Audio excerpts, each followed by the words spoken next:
Nah, Susan, topik malam hari ini kan tentang perfeksionis ya. Hmm, Boleh kasih tahu nggak kenapa dan sebenarnya apa itu perfeksionis? iya. Jadi perfeksionis itu sebenarnya satu bentuk tuntutan ya, tuntutan untuk jadi sempurna, seperti standar ideal yang dibayangkan. Nah, jadi bagi orang-orang yang perfeksionis itu berarti mereka orang-orang yang benar-benar menuntut adanya kesempurnaan. Berarti dengan kata lain, tidak ada ruang bagi kesalahan. Nah, mereka itu sulit atau bahkan nggak bisa terima kalau misalnya ada sesuatu yang salah atau ada sesuatu yang berjalan tidak sesuai dengan rencana awal mereka, tidak sesuai dengan harapan mereka. Nah, bahkan kadang orang yang perfeksionis itu penghargaan dirinya itu juga didasarkan atas seberapa berhasilnya mereka di dalam mencapai kesempurnaan itu, seperti itu. Nah, memang harus diakui ya, maksudnya setiap kita kan pengen lah punya keinginan kan, kita pengen lah sesuatu itu berjalan dengan sempurna, berjalan sesuai dengan harapan kita, sesuai dengan idealnya kita. Siapa sih yang nggak pengen jadi perfect gitu kan? Tapi kenyataannya kan nggak bisa seperti itu. Kadang terjadi kesalahan-kesalahan. Terkadang segala sesuatu yang sudah dipersiapkan dengan sangat baik masih bisa ada cacat celahnya gitu loh. Dan bahkan orang-orang udah berusaha sebisa mungkin, tiba-tiba muncul kesalahan yang mungkin bukan karena dirinya, tapi ada hal-hal di luar kontrol dia yang membuat kesalahan itu bisa muncul gitu. Nah, ada sebagian orang, ya kalau dia udah usahakan, kemudian ada kesalahan muncul, ya udah nggak apa-apa, dia bisa terima seperti itu. Yang penting kan udah diusahakan. Nah, tapi ada sebagian orang lain lagi, mereka yang benar-benar mengejar kesempurnaan itu, sehingga kalau ada cacat, ada kesalahan, ada sesuatu yang tidak seperti yang mereka bayangkan, nah itu udah membuat mereka sangat marah, sangat kesal dengan keadaan itu, dan bahkan benar-benar sulit menerima, dan kesalahan kecil itu pun bisa dianggap sebagai sebuah kegagalan seperti itu. Nah, biasanya kata kunci untuk orang-orang yang perfeksionis itu, biasanya mereka bilang kayak gini, harusnya kayak gini, seharusnya kayak gini, seharusnya gini, gak boleh seperti itu, seharusnya kayak gini. Nah, jadi harus itu banyak banget di dalam dirinya mereka, kira-kira kayak gitu sih. Tetapi bukankah itu hal yang baik juga kalau misalnya seharusnya bagus gitu ya, harusnya misalnya kayak kita belajar di sekolah, ya harusnya bisa kok, harusnya bisa, dan itu kan seharusnya memotivasi diri kita untuk bisa memberikan yang terbaik. Lalu kalau kita bahas tentang perfeksionis kan kayaknya negatif ya. Apakah perfeksionis itu memang hal yang negatif atau sebenarnya ada hal yang positif? Dan juga kenapa orang bisa jadi perfeksionis ya? Wah, pertanyaannya banyak nih. Mana yang mau aku jawab duluan? Ya, nah, mungkin ini kali ya. Mungkin ini kali ya. Kan tadi aku udah bilang, keinginan pasti setiap orang punya kan? Setiap orang pasti punya keinginan untuk jadi perfect. Siapa sih yang nggak ingin? Sekali lagi, kita kan pengen punya segala sesuatu yang persis seperti apa yang kita inginkan, seperti itu. Selama itu keinginan, it's okay. Kita ingin jadi yang terbaik di kelas misalnya. Kita ingin jadi yang terbaik di tempat kerja. Kita ingin jadi yang terbaik di dalam pelayanan kita. Kita ingin jadi yang hamba Tuhan yang terbaik. It's okay. Maksudnya itu kan setiap keinginan kita. Nah, tetapi ketika keinginan itu berubah jadi tuntutan yang pada akhirnya membuat diri kita itu jauh lebih buruk. Nah, itu masanya di mana perfeksionisme itu tidak lagi oke, seperti itu. Makanya aku bilang kadang perfeksionisme ini seperti dua sisi mata uang ya. Walaupun harus dikatakan ya perfeksionis itu lebih kepada sisi ekstrim yang negatif sih menurut saya. Karena perfeksionis itu bukan yang seperti ini, perfeksionis atau tidak, seperti itu. Nah, tapi memang harus kita akui ada orang-orang yang apa adanya. Pokoknya kerjakan tugas, yang penting ya selesai-selesai gitu aja lah, nggak peduli, yang penting dapat nilai C gitu, yang penting lolos bukan lulus, yang penting lolos aja syukur. Nah, ada orang yang memang yang nggak punya daya juang, memang yang apa adanya, yang penting ada, seperti itu. Nah, ada orang yang di sisi ekstrim yang sebelah sini. Nah, di sisi yang lain itu ada orang-orang yang benar-benar sangat perfeksionis itu, yang ekstrim perfect itu, sehingga tidak ada ruang bagi kesalahan. Segala sesuatu yang mereka tuntut adalah yang sempurna, seperti itu. Dan ya jelas ini sesuatu yang nggak oke juga sih. Mungkin tampak luar ya, kita suka ya dengan orang-orang yang perfeksionis ya. Siapa sih yang nggak suka kalau misalnya kita, apalagi teman-teman yang lagi kuliah nih, kamu dapat disuruh dosen, ada satu kelompok, kerja kelompok gitu, terus kamu dapat seseorang yang perfeksionis, kita semua akan bahagia. Kenapa? Karena kita tahu orang ini nih bakal akan mengurusnya segala sesuatu secara detail-detail, dan bahkan kita bisa yakin lah nilai kita minimal-minimal itu amin lah, seperti itu. Siapa yang nggak suka seperti itu? Pasti mereka itu akan memastikan bahwa tidak ada ruang bagi kesalahan sedikit pun. Jadi bagi tipe-tipe yang mungkin yang tidak terlalu suka tugas, atau mereka yang lebih enjoy life gitu lah ya, yang lebih apa adanya, ya mereka akan suka dengan teman-teman yang seperti ini gitu.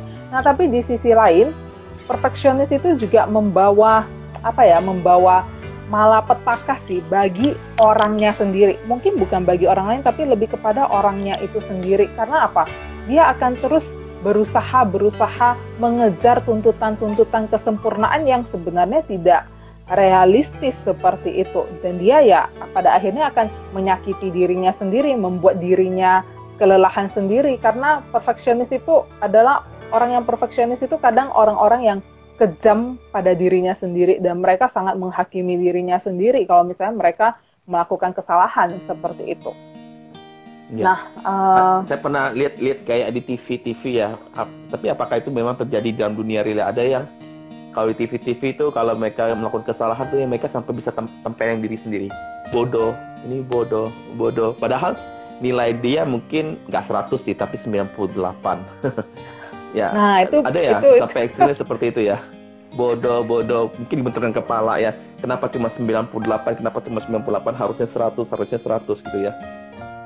Dan realitanya ada orang-orang yang seperti itu, walaupun nggak banyak ya. Tapi benar ada, apalagi di zaman sekarang ini. Saya baca satu penelitian ya, walaupun saya nggak baca sampai habis sih, tapi secara keseluruhannya dia bilang seperti ini. Sejak tahun 70-an, 80-an, tingkat orang-orang perfeksionis yang ada jadi dia menelitinya itu ini orang mahasiswa-mahasiswa seperti itu. Nah, dia mengatakan tingkat perfeksionisme di antara kalangan anak muda itu semakin lama itu semakin tinggi seperti itu dibandingkan dengan di masa lalu seperti itu. Karena ya banyak orang yang pada akhirnya mulai sangat menuntut diri, dan saya pikir apalagi akhir-akhir ini ya, dengan perkembangan media sosial yang begitu masif ya, kita kan pasti akan membandingkan hidup saya dengan hidup orang lain. Kayaknya hidup orang lain lebih ideal, jadi kita pasang standar tuh. Oke, ideal, a good life itu adalah hidup yang sukses, punya motor, punya mobil, punya rumah, atau misalnya gelarnya master, atau misalnya dia punya kehidupan yang oke. Nah, kita men-setting ideal kita itu seperti itu, standar kita seperti itu, dan kita akhirnya jadi merasa harus menuntut diri seperti itu. Kalau nggak seperti itu artinya hidup saya itu nggak oke. Nah, itu salah satu bisa jadi kenapa orang pada akhirnya banyak yang berubah menjadi orang yang perfeksionis, dan ya semakin kesini ya semakin banyak seperti itu. Karena ya harus diakui ada pembandingan itu.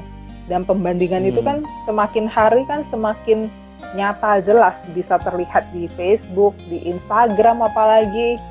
Nah, itu benar-benar ya jadi satu pemicu juga ya untuk orang-orang jadi tambah lama tambah ideal. Satu alasan kenapa orang bisa jadi perfeksionis adalah lingkungan yang menuntut ya. Atau juga mungkin lingkungan yang bernuansa kompetisi ya. Nah, jadi, benar. Nah, ada kompetisi yang harus dimenangkan gitu loh. Benar. Nah, tapi bagi orang-orang yang memang pada dasarnya sendiri dia juga adalah orang-orang yang perfect, nah ini jadi tekanan yang jauh lebih besar untuk mengikuti apa yang dituntut oleh lingkungan. Beda dengan orang yang tadi, yang pokoknya apa aja lah, yang penting ada, yang penting lolos gitu. Nah, mereka akan terpacu nggak? Ya pasti, mereka akan terpacu juga. Tapi rasa perfeksionisnya itu tentu tidak sebesar yang memang orang-orang yang pada awalnya itu mereka punya kecenderungan untuk menjadi perfeksionis ya. Nah, karena salah satunya mungkin bisa dipicu juga oleh ini, penghargaan diri yang rendah. Jadi merasa dirinya itu nggak cukup baik. Karena merasa diri nggak cukup baik artinya dia harus berusaha terus-menerus untuk menjadi yang lebih baik, bahkan menjadi sempurna. Nah, akhirnya ya dia menuntut diri terus-menerus. Supaya apa? Ya supaya dia sempurna, dia ideal, dia akhirnya jadi baik. Tapi berita buruknya, orang yang merasa dirinya tidak cukup baik, selama-lamanya dia tetap akan merasa tidak cukup baik. Walaupun yang dia lakukan itu udah baik ya, walaupun dia udah dapat nilai 98, dia merasa nggak cukup baik karena bukan nilai 100 gitu. Tapi kan sekarang pertanyaannya lebih detail. Ini kan yang terjadi pemicunya, tapi mungkin akarnya apa ya sampai orang bisa jadi perfeksionis? Apakah mungkin karena sejak kecil orang tua dalam lingkungan yang menuntut, sehingga kayak misalnya kita bisa dipuji atau dikasih hadiah sama orang tua ketika nilai kita 100. Saat kita dapat nilai 90, kita dimarahin, kita dibilang bodoh, bahkan kita dibanding-bandingkan dengan orang lain. Apakah itu juga bisa jadi satu pemicu, jadi akar orang jadi perfeksionis ya? Bisa jadi sih. Dan bahkan ya itu secara tidak sadar banyak orang tua yang memupuk seperti itu. Karena kita orang-orang mungkin budaya timur ya, aku nggak tahu siapa. Ini nggak berlaku bagi semua orang, tapi sebagian mereka, termasuk saya mungkin, dan termasuk Harvey juga, dan termasuk teman-teman yang dengar, kita ini orang-orang yang senantiasa berorientasinya pada hasil. Jadi hasilnya harus bagus, hasilnya harus oke. Nah, jadi standar hasil yang oke apa? A plus kalau perlu, nilainya 100 gitu. Dan ketika nggak mencapai itu, kita merasa kita itu kurang daripada yang baik. Padahal nilai 98, nilai 80, itu juga baik. Yang penting dia sudah ada usahanya gitu loh. Saya sedikit pengalaman ya. Saya punya pengalaman dulu waktu saya kuliah. Saya tuh tahu, yakin kayaknya saya dapat 100. Tapi saya melakukan salah tanda, harusnya tambah jadi kurang ya. Saya salah menjumlahkan. Waktu itu saya kuliah apa ya? Kuliah tentang hitung-hitungan lah pokoknya ya. Dan saya dapat nilai 98 ya. Dan 98, saya ingat ya waktu itu saya sangat sedih. Saya sangat berkata, aduh bodoh sekali, kenapa lalai, kenapa salah. Harusnya ini tadi tuh dilihat, udah tahu bahwa ini harusnya tanda ini, terus harusnya bisa dapat 100, kenapa 98. Jadi sempat down gitu loh ya. Tapi kan kita harus mengakui bahwa kita salah, gagal gitu loh. Emangnya kita nggak boleh ya seperti itu? Kalau kita merasa boleh salah sih. gitu loh. Boleh sih, tetapi maksudnya apakah kita sampai di situ dan pada akhirnya kita nggak melihat bahwa nilai 98 itu oke juga gitu loh. Dan aku udah berusaha. Kesalahan itu adalah kesalahan yang nggak perlu gitu loh. Dan karena kelalaian kita. Jadi itu kita lebih menyalahkan kenapa bisa sebodoh itu. Bukan nilai 98 karena nggak tahu gitu loh. Kalau nggak tahu ya mopian gitu ya. Tapi karena tahu cuma hanya karena kelalaian ataupun kelupaan atau apa gitu loh. Jadi itu membuat rasa menyalahkan diri, rasa bersalah, rasa bilang kok aku seperti itu ya tadi ya. Jadi ada hal-hal seperti itu bagaimana tuh? Nah sebenarnya itu perasaan ya. Pasti itu perasaan-perasaan yang wajar ya, karena kita merasa aduh seharusnya nggak seperti itu. Nah, tetapi yang menjadi tidak wajar adalah ketika kita tetap stay pada itu dan fokusnya pada itu gitu loh. Dan kita nggak bisa melihat bahwa ya sudahlah, maksudnya merelakan kesalahan itu terjadi dan menerima bahwa ya udah nggak apa-apa. Ya, tapi bahwa perlu juga kita merasa punya nilai dengan diri sendiri. Ya, ya. Nah, itu it's okay. Tapi hanya sampai di situ gitu loh. Nggak hanya sampai, aduh kenapa nilainya 98, seharusnya aku kayak gini. Terus apalagi ada orang yang bisa sampai berhari-hari gitu ya. Menginikan kesalahan yang kecil dibandingkan dengan hasil yang dia dapatkan, nilai 98 itu. Nah, ketika fokusnya adalah pada kesalahan itu. Nah, itu yang sesuatu yang nggak oke. Tapi kalau kita berduka, istilahnya itu kan berduka karena kesalahan kita, ya itu wajar sih. Selama kita masih fokusnya pada, ya udahlah, nggak apa-apa. Maksudnya. Tapi kalau berduka itu nggak disebut perfeksionis ya? Nah, tergantung. Ketika kita benar-benar fokus pada yang salah itu, dan itu membuat kita merasa kacau, merasa buruk, nah itu bisa dibilang sebagai ciri-ciri adanya perfeksionis sih sebenarnya. Kalau itu perfeksionis. Kalau itu membuat kita jadi merasa buruk dan nggak bisa melihat bahwa ya aku masih ada yang baik gitu. Ya, jadi kalau selalu melihat hal yang buruk, itu perfeksionis nggak sih? Nggak ya? Maksudnya melihat hal yang buruk gimana? Jadi susah untuk melihat hal yang baik, selalu melihat hal yang buruk. Ya, seperti tadi katakan harusnya begini, harusnya begitu. Kan berarti kan ada ketidakpuasan di dalam diri dia kan. Jadi yang dilihat tuh hal-hal yang buruk. Berarti orang yang negatif thinking bisa disebut ini kayaknya punya kecenderungan perfeksionis kah? Bisa jadi ya, walaupun ya belum tentu. Mungkin dia negatif thinking karena memang ya pribadinya yang lebih pencemas, pribadinya yang lebih nervous gitu. Nah, tapi bisa jadi juga ketika dia negatif thinking. Artinya negatif thinking itu dalam pemahaman saya dia itu fokusnya pada kesalahan, dia fokusnya pada kelemahan. Nah, ketika fokusnya pada hal-hal itu terus-menerus, nah bisa dibilang dia itu perfeksionis. Karena fokusnya bukan lagi, dia nggak lagi seimbang, tapi dia berfokus pada apa yang menjadi kesalahan dia, apa yang menjadi kelemahan dia. Dan justru ini membawa sesuatu yang menghakimi diri sendiri, menjadi kejam pada diri sendiri. Misalnya mengatakan diri sendiri, memang kamu nggak berguna, memang betul lah kamu bodoh. Padahal kamu dapat nilai 98. Nah itu kan make sense kan, secara logika kalau kita pikir secara rasional lah.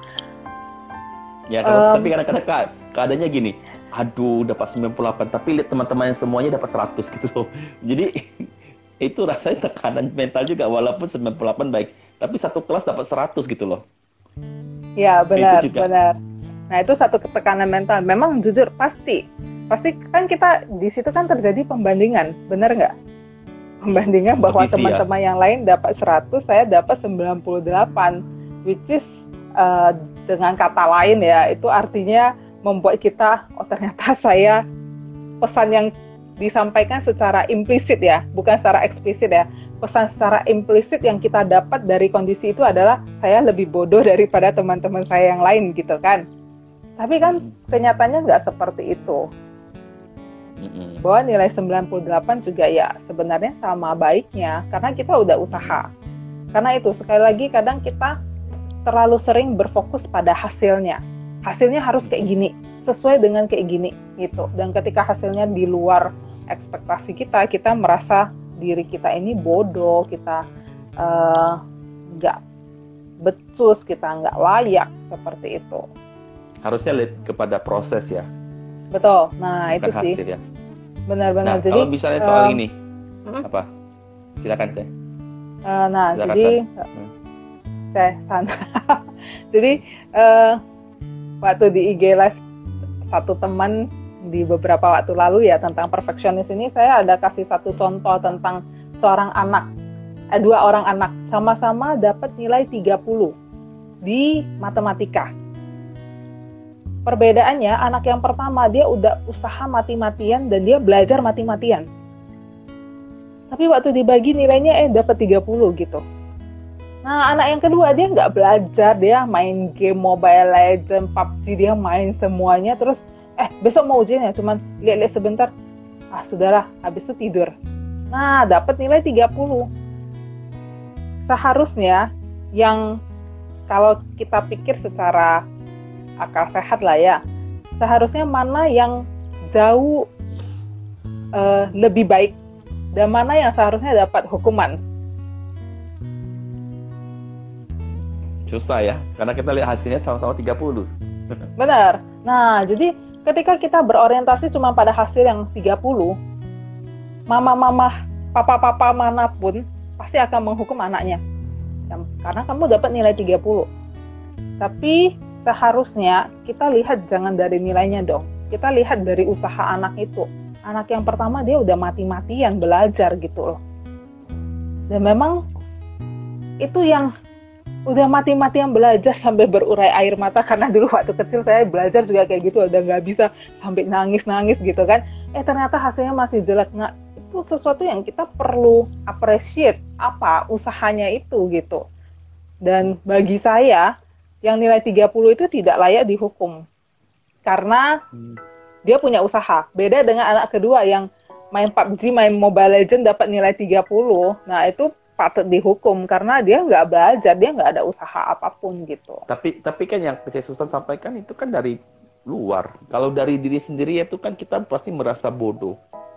Udah berusaha tadi yang Susan katakan, udah berusaha setengah mati tapi tetap dapat 30, kan ada rasa kok aku gini ya. Makanya mungkin ada beberapa kasus yang saya pernah baca juga, orang-orang di luar negeri sampai bunuh diri anak-anaknya karena merasa demikian ya.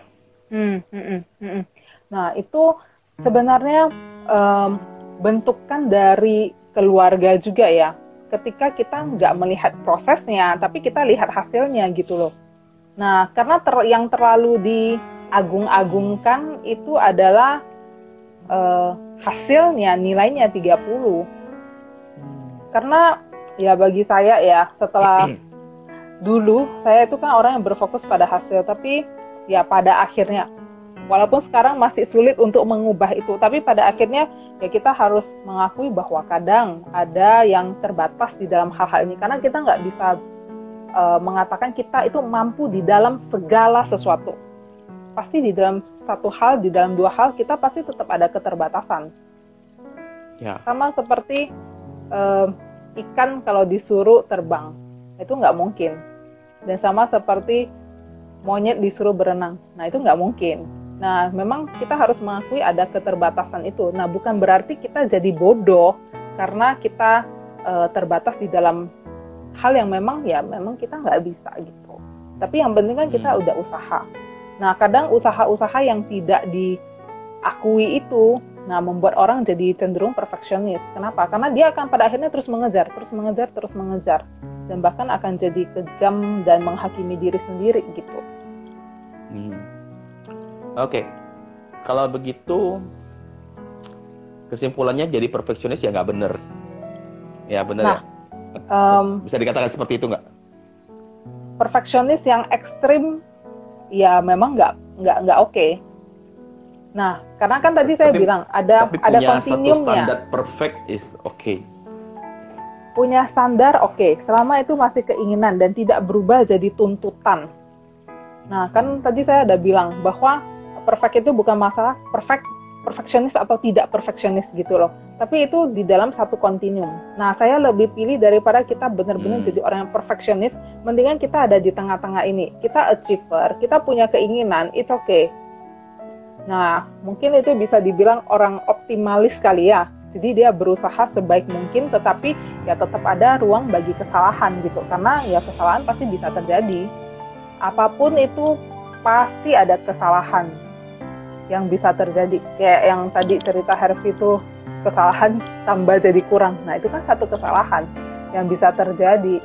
Berduka untuk itu boleh nggak? Ya boleh aja, tapi jangan stay di situ terus menghakimi, merasa diri sendiri bodoh, tidak layak sambil pukul-pukul diri atau apalagi menginikan diri sendiri ya. Maksudnya kan ada orang yang gedor-gedorkan kepalanya ke dinding atau apa. Nah, itu berarti ciri-ciri yang memang dia ada perfeksionis di dalam dirinya gitu. Saya ingat waktu pernah masa-masa cukup ekstrim perfeksionis, saya ingat ada teman yang menghibur ya. Ngomongnya begini, it's okay to be not okay. It's okay to be not okay. Nah, itu benar-benar memberikan satu penghiburan sih ya. Karena kita rasa harus okay terus. Tapi kadang-kadang it's okay to be not okay juga gitu loh. Ini satu hal yang Betul. Memberikan satu kelegaan waktu saya mendengarnya di masa-masa waktu masa muda-muda saya waktu itu ya. Susan waktu itu belum ketemu saya ya. Jadi it's okay to be not okay. Satu teman itu menyampaikan satu hal itu dan membuat saya menjadi tenang dan menyadarkan saya ya nggak apa-apa. Cuma it's okay to be not okay ini jarang didengar sejak kita kecil. Betul. Ya, Karena jadi kita selalu disampaikan tuntutan-tuntutan gitu loh. Dan akhirnya kita harus oke selalu gitu. Nah, itulah yang perlu mulai kita ubah mindset kita ya. Karena kadang kita bisa jadi nggak oke gitu. Buktinya sejak lahir, kita itu aja udah berdosa. Natur berdosa itu ada di dalam diri kita gitu kan. Dan itu kan membuktikan ya kita bukan orang yang oke gitu. Dan ya nggak oke, salah, terbatas. Nah itu adalah bagian dari natur kita sebagai manusia dan kita harus terima itu. Nah tapi sekali lagi bukan karena ya nggak oke nggak apa-apa ya udah aku jadi nggak achiever, nggak achieve juga, nggak melakukan apapun juga. Tapi apa adanya, benar-benar yang membiarkan, yang penting yang penting ada seadanya. Nah, yang nggak seperti itu juga gitu. Kita perlu punya standar itu, kita juga perlu berjuang, tapi jangan sampai perfeksionisme kata sempurna dan tuntutan itu yang jadi segala-galanya. Nah, itu yang nggak oke sih. Karena pada akhirnya itu akan merusak diri sendiri. Okay. Tanya aja, setiap orang yang perfeksionis pasti selalu merasa dirinya kurang gitu. Padahal dia udah cukup. Padahal dia udah cukup. Oke, teman-teman, kalau ada yang mau bertanya sama Cis Susan, silakan ya. Tentang tema kita hari ini tentang perfeksionis, yay or nay ya. Nah, ini satu hal yang mau ditanyakan juga ke Susan ya. Kalau perfeksionis itu di dalam mengambil keputusan. Nah, ini agak susah membedakan sih ya. Mau keinginan kita perfect, tapi kita juga tuntutan ya. Nah, saya ambil contoh yang mungkin sangat konkret ya. Misalnya memilih pasangan. Kan tentu kan kita maunya yang istilahnya tidak ada kesalahan, yang dia masa lalunya bagus, pekerjaannya baik, orang tuanya baik, baik sama kita, mengasihi kita, tidak kasar, tidak suka maki-maki kita. Pokoknya kita pilihnya mau yang seperti itu. Nah, itu kan satu keinginan yang perfect ya. Nah, apa salah nggak seperti itu ya? Punya keinginan untuk memilih yang terbaik gitu loh. Nah, sebab mungkin aja karena ada orang yang seperti itu, pokoknya yang mau yang terbaik. Jadi ada orang yang mungkin mendekati, tapi dia rasa tidak sesuai dengan yang dia harapkan, ya dia nggak mau gitu loh. Dia menutup hatinya. Nah, itu gimana ya? Itu apakah disebut juga sebagai perfeksionis dalam memilih pasangan hidup? Apakah itu dibenarkan? Soalnya apa? Kalau pilih pasangan kan nggak boleh main-main. Nah, gimana? Nah, perfeksionis tadi yang saya bilang adalah tuntutan. Tuntutan untuk mencapai yang ideal seperti yang diharapkan. Nah, kamu mau mencari seseorang yang benar-benar ideal 100%, ada nggak? Ya nggak ada. Ketika saya akhirnya nikah sama kamu juga, ya pasti ada kelebihan-kelebihan yang saya lihat, tapi ya pasti bersamaan dengan itu ada kelemahan-kelemahannya juga gitu kan. Nah, tapi apakah saya akhirnya maksudnya sembarangan aja, yang penting ini ada Hervey, ya udahlah, kan nggak kayak gitu juga. Nah, kita kan punya keinginan, dan keinginan itu sah-sah aja. Dan ketika kita memilih pasangan, kita perlu tahu juga apa sih sebenarnya yang kita harapkan dari pasangan ini. Boleh nggak punya keinginan? Ya boleh-boleh aja. Tapi kita juga harus sadar bahwa di dalam keinginan kita akan orang-orang yang perfect itu, pertama, itu realistis nggak? Dan yang kedua, dalam memilih pasangan hidup kita juga harus melihat apakah orang ini, apa yang saya harapkan dari relasi ini. Nah, kemudian juga dengan segala kelemahan-kelemahannya saya akan bisa bertahan nggak gitu loh. Nah, ketika kamu mengharapkan orang yang sangat perfect, pertama saya mikir ya, apakah orang itu ada? Atau jangan-jangan itu hanya ideal kita yang memang nggak akan pernah tercapai dan kamu nggak akan pernah nikah-nikah gitu. Tapi bukan berarti kita ya sembarangan aja siapapun gitu. Nah, ya nggak seperti itu juga. Standar perlu nggak? Ya perlu. Tetapi standar itu jangan menjadi tuntutan yang harus. Karena dimanapun kamu nggak akan menemukan yang seperti itu. Kamu nggak akan menemukan yang seperfect yang kamu inginkan. Yang penting kamu tahu aja di dalam diri pasangan itu apa yang kamu harapkan. Kalau di dalam berelasi itu ada perfeksionisnya, berarti kan dia kan susah untuk menerima kelemahan.